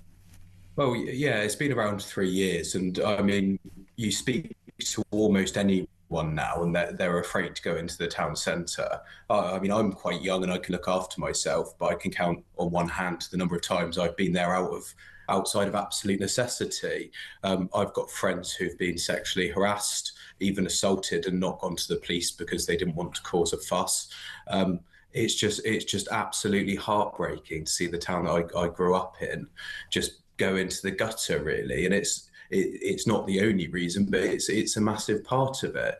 But I know some residents in neighbouring blocks that have spent a fortune on flats to try and retire in our lovely town, and yet they're afraid to go outside even during the day. This is a problem. Yeah, and as I said, the shock statistic that I keep quoting, this is from last August, it's shocking enough to say that of the whole population of Bournemouth, 0.6% of the population of Bournemouth are now migrants. In itself, quite shocking if you think about it, but of those migrants, 0.6% of the population of migrants, but migrants were responsible for 40% of pending prosecutions in alleged sex crime cases. Now, that is a statistic, a disproportion that is sinister and alarming, is it not? For sure. And it's disgusting that the women and girls of Bournemouth have been thrown on this altar of sort of diversity, because they're the ones that are getting sacrificed, and they're the victims in this. Every time one of these crimes happens, there's a poor girl at the end of it that has to live with these for the rest of her life. And Dorset police have spent a lot of time trying to countenance statistics with other statistics, but the fact is, in the 3 years to 2025, these 3 hotels had 148 offences for a variety of things. So it's not just the sexual crime epidemic. There's reports of drug dealing. We've had knife crime, and it's making our town an unsafe place to live. And 20 years ago, you wouldn't have thought of Bournemouth as being a crime-riddled. Well, it was the most genteel, if you like, upscale seaside resort in all of Britain. Well-to-do people used to go to Bournemouth to retire because it was such a calm, peaceful, serene and lovely place. Now, as I understand it, you got hordes of young migrants hanging around on street corners drinking. Not so long ago, there was a gang of 7 machete-wielding maniacs who burst into a shop, and we reported yesterday on a case that's only just finished of a Syrian migrant who took a 19-year-old local girl into a portaloo, or forced her into a portaloo by the beach, locked the door and raped her. He's awaiting sentence. More and more of this. This has had a catastrophic effect on the town's main source of income, tourism. I gather shops are boarded up. The whole nature, the whole tone of Bournemouth has been ruined. Yeah, the character of Bournemouth has, and it pains me to say it because it's my hometown, has gone to hell in a handcart. I mean, these hotels, one of them's across the road from a college, and they had a small knife warfare kerfuffle break out, is probably what they would like to call it. And that's round the corner from a local school. I mean, I don't know who to blame more the politicians that have enabled it, or the Home Office officials that have put these things there, but they're responsible for destroying our town, and I'm sick of it. Yeah, and let me ask you this, Cameron. Did the good people of Bournemouth, did they vote for this? Did they vote? Were they asked? Would you like the best part of 1,000 young male migrants with nothing to do, who can barely speak English, living among you? Were you ever asked? Well, no, and I think at every opportunity, the good people of Bournemouth have voted against more and more migration, and every opportunity they've been absolutely ignored. There was no consultation, even as a local authority, not that I'm sure the Lib Dem administration would have opposed them, but even as a local authority, you're not consulted. You're told they're going here, like it or lump it. And if a few people get stabbed and some other horrible offences happen, then so be it. It's shameful. It really, really is, Cameron. Well, listen, Cameron, thanks. I'm glad we got you in the end. Very sorry about Bournemouth and what's happening to it, but let's keep in touch. Let's monitor this and try and alert the authorities to what's happening there, because this is not right. Hey, Kev, we had a fun chat today, or this week, I should say, on Kinsey Schofield Unfiltered. It's doing pretty well. We did indeed. Now, I do believe that was shortly before we were talking about that kind of very inappropriate picture that she posted of her and Lilibet, her kid, just before going to Switzerland to make a speech about the harms of online dangerous to children. So she posts something online with a child and then goes... And don't forget AI's the enemy, but shop my AI app. Yeah, yeah, exactly right. Now, then came this extraordinary wedding album photo dump. Well, she has posted dozens of previously unseen pictures of that magical day back in May 2018, their wonderful Windsor wedding, when we thought this was going to be fantastic, the future would be astonishing, and everybody felt great about all of this. Now, that notwithstanding, she's posted all these pictures, and I think this is extraordinary.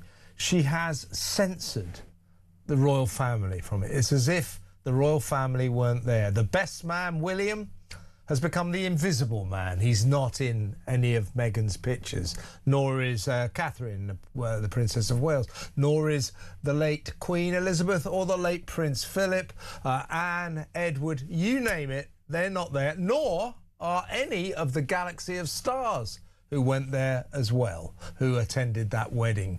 So she's censored everybody out of this great raft of pictures.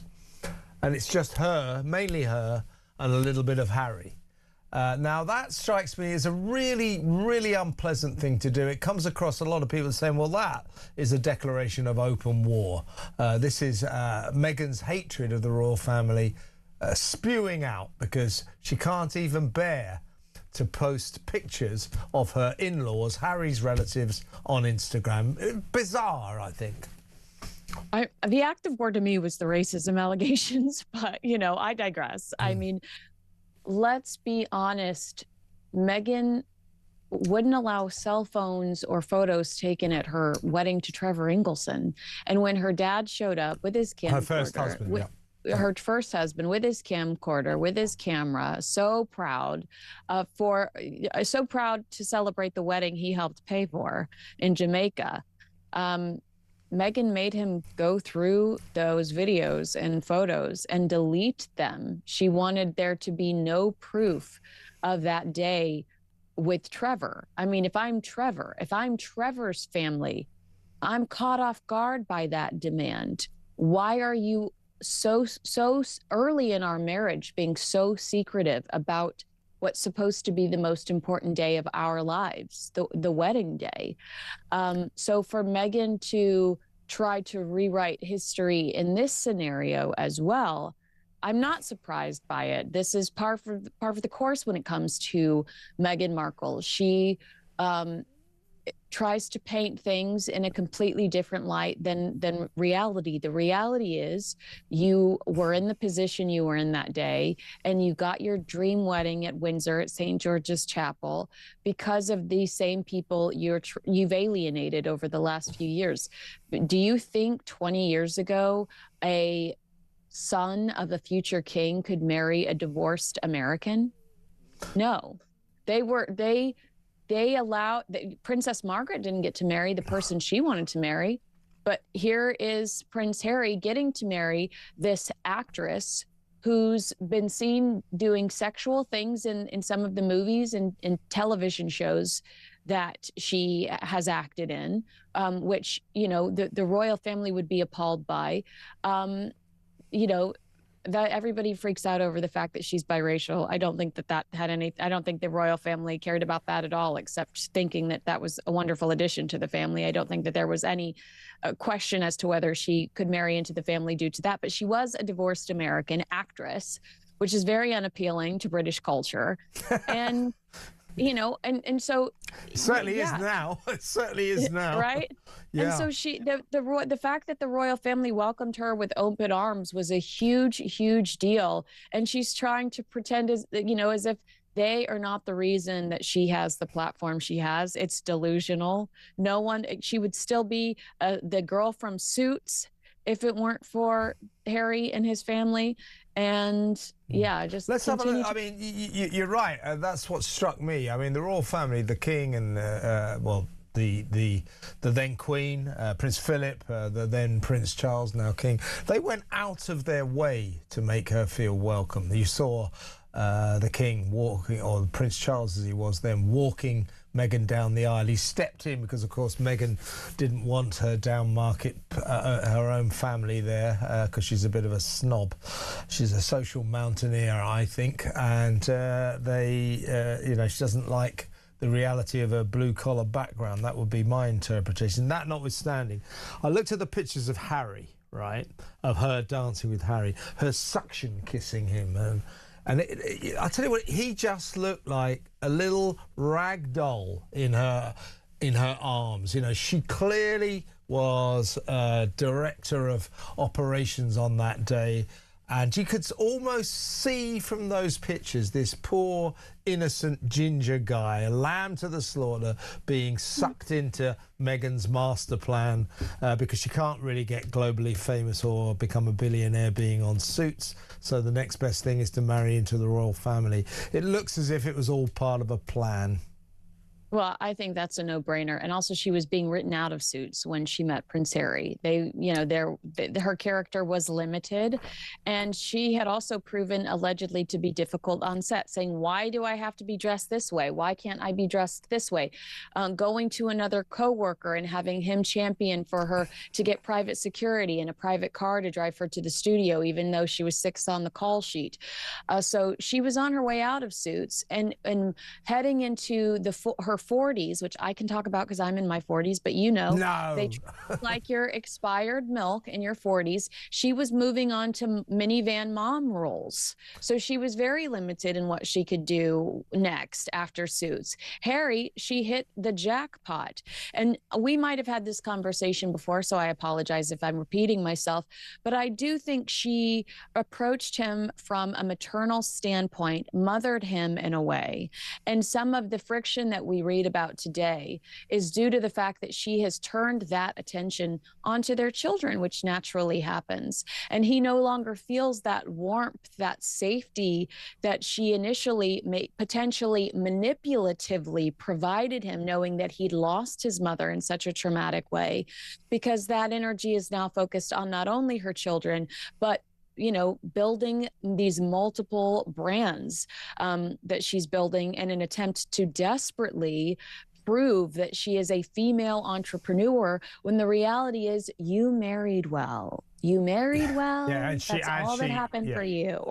She married well because she always she married into royalty, I think, as part of her plan. Now, the question has to be, right, 8th wedding anniversary, congratulations and all that. I believe it's called the bronze wedding anniversary at the 8th, but it's hardly a sort of iconic milestone, is it? So the question has to be, why on the 8th wedding anniversary did she release all of these extraordinary pictures? Why on the 8th anniversary? Wouldn't you do it, I don't know, on the 10th, the 25th, 15th or something like that? But is it, in your view, because it is my view, because she is seething with jealousy over Princess Catherine's recent triumphant trip to Italy, where she just garnered fantastic headlines. The Italians loved her, and they went wild about Kate.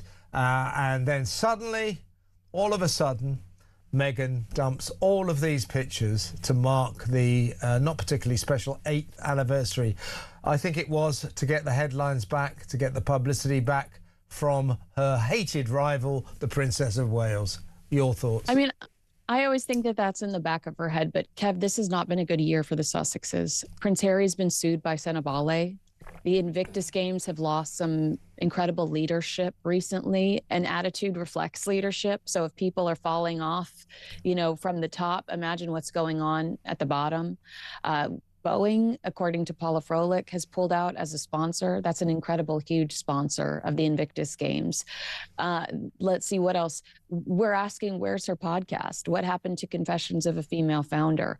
We know that Netflix not only changed their deal, but they canceled With Love Meghan. As ever, like, is she releasing a new bookmark? That's not breaking news. So as ever, it feels like is going nowhere, as never, as some of our viewers have left in the comments below. She's got to distract from these professional failures, which she often does. She's often over the top to distract from professional failures. And Australia really blew up in their faces.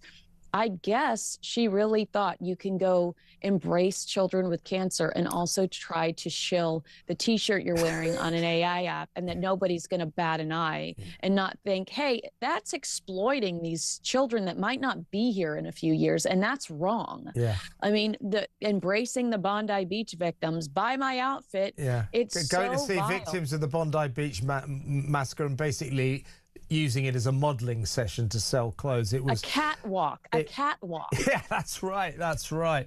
Listen, let me ask you about this. Jan Muir, the brilliant writer for the Daily Mail, wrote this about what she called this picture dump. She said, if the aim of this puzzling, wholly invasive picture dump is to underline Harry and Meghan's beatific partnership, it only does so by emphasising the vacuum at the heart of their lives. My question to you, Kinsey, is why is it that Meghan feels the need to constantly advertise the wonderfulness, the happiness of this relationship? You know, it's as if she doesn't trust us to believe that she's happy. And frankly, these public displays of affection that you saw in the video that they posted the other day of Harry bringing in the cake, the anniversary cake, and the penguins and the kids squealing, all seems to be calculated to convince us that this is, you know, her personal paradise is absolutely perfect. And the more she does it, the more I suspect her personal paradise is far from perfect. I mean, I look at those images and I see a woman that misses the life she once had. So if that was what she was trying to project, I think she missed the mark here. But why does she do it? It's the same reason why she shares a private message from flight attendants congratulating her on her anniversary. It paid people there to serve her. I think it's the same reason why she couldn't fit into the British royal family. A very deep insecurity. I think she's an insecure person, and that's why she's shoving her relationship down our throats, because she knows people are saying, is everything okay? Man, your life seemed a lot better 7 years ago. I do think that it's ultimately it's insecurity, and she is trying to prove a point, and she is trying to, you're seeing a lot since Meredith Maines left, one of their communications people. Yeah. Meghan and Harry are fighting back on headlines constantly, to the point of it looking messy, it looking a little schizophrenic, and you really sitting back and observing why Never Complain, Never Explain truly does work in the end much better than explain everything. Yeah. But I think Meghan's trying to fight a narrative that she doesn't like about rumors circulating that these two are unhappy. Yeah, I mean, truly happy couples, truly happy families don't need to advertise the fact all the time. And they're not on Instagram, guys. Yeah, and couples who do that, you always suspect, well, maybe that relationship is not as happy as they're trying to make out. I've got a last question for you, Kinsey. It's a very important question. That video that we saw the other day in the kitchen, here's your penguins, and I've got a cake to celebrate our 8th, Harry coming in as a cake. It's 8th anniversary. 8th anniversary. Singing. Don't forget the singing. Why did that cake only have 4 candles? Is it because he can't count, do you think? I think Prince Harry can't count to 21 unless he's naked.